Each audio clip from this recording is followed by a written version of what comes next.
Hello, this is Chef Anna. Thank you and welcome back to my kitchen. Today there's a special request. I am preparing this Atlantic Ocean salmon in a special way. Let's come follow me so that we can cook together. Missing happy people makes the world go round and round. Happy people turn around to smile.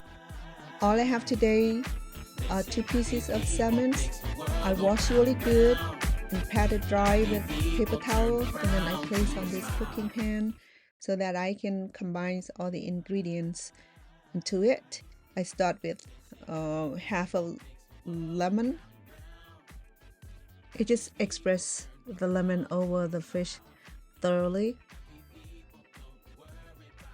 and followed by sesame oils. I lather sesame oils onto the fish, and I use sesame oils because it's just the flavors and then the aromas of the roasted sesame oils. It make our cooking really good. You can use your hand to lather it, or you can use the plastic brush to brush the oil and the limes all together, blending really well. Well, up next, I combine these garlic, herbs, and black peppers, sea salt, spices. This is Italian, one of my favorite Italian spices, and I use for my meats, my chickens, my fish, my beef. You know, I'm not very picky about using spices in cooking because basically it had the same ingredients, it just named differently, so I'm not even worried about all the fanciness. I use honey. I love honey. Honey really help with the flavors, and it also help with the color textures when it's cooking in the heat.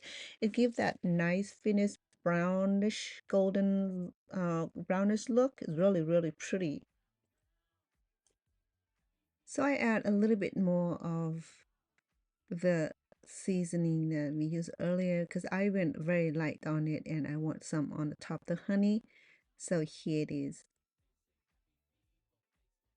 So I use a few seasoning just to help with filling up the the desire for different ingredients. It's just the way I see it, and I also use uh, other steak seasoning that has bigger pebbles on the increasing decorative looking for the salmons. Also, it had varieties of seasoning that can go on the fish that will make it taste really good. And I follow with black peppers, and I just grind it and then pour it on in, and it's already in the seasonings, but I just like mine doing extra work. All right, so here it is. Of all the ingredient we put on the top of it, so this is how it looked like when I finished marinating. Well, up next I am going to be using about 2 tablespoons of premium no salt butter because we'll be cooking this in a non-stick pan. And the fish will come out really nice and beautiful, full formations, no breaking, no hassle. So that's why non-stick pan is very good for cooking such as this. Okay, then now it's fun part. Once the butter is all melted and in this preheat pan that we have on stove here for a while now, and it's time for us to move the salmons into the pan by facing it downward. The reason we're doing this, we want to cook the top first to give that nice brown finished look. Once we're happy with the brownish look, we can turn it and finish cooking it until it's done really well. I always be making sure that the meats and the fish, I cook it well done and very well done and well prepared to minimize any doubt about parasites, about health concerns, about salmonellas, whatever it is that bother you with going to your plate.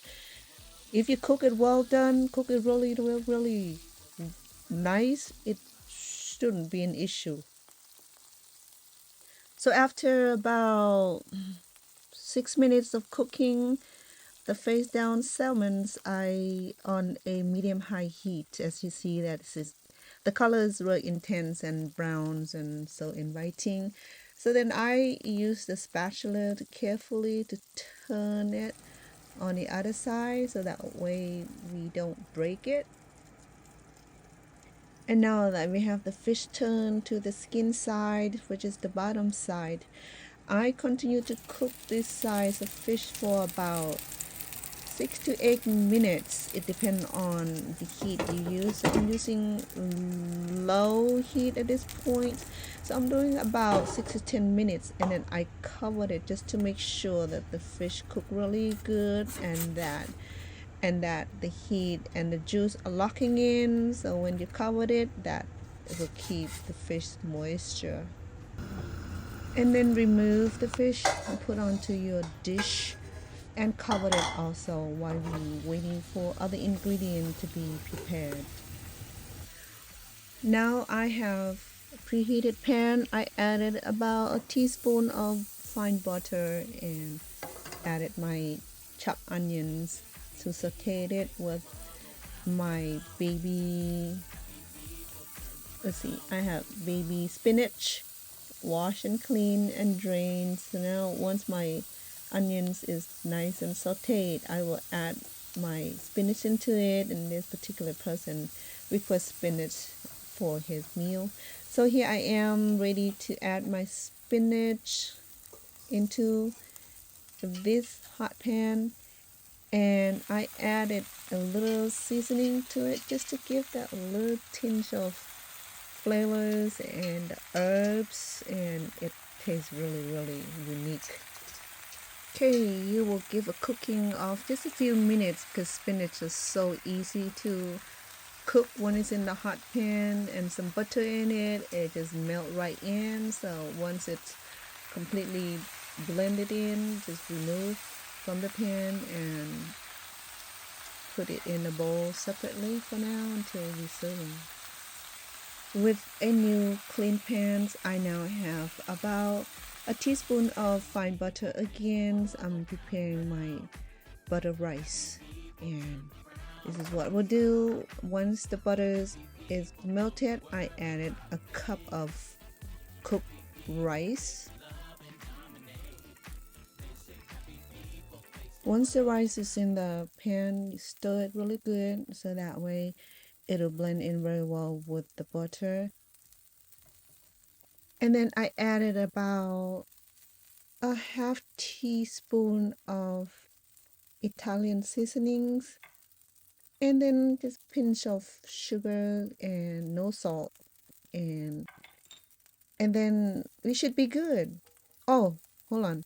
Yes, and I do about a teaspoon of chicken bouillon, and then add your chopped green onions to finish with, to give that nice flavor and the aroma of garlic and onions. Now that all our cookings are done, we have our pan buttered salmons. We have pan seared spinach, and we have butter rice. So it looked delicious. It smells so delicious. Here we go. Big serving. He can have it for his leftover. I just wanted to say thank you for tuning in. Thank you for your time and your support. If you like my cooking, please click like, share, and subscribe. You have a good evening, good day wherever you're at. And then I shall see you on my next videos. Thank you.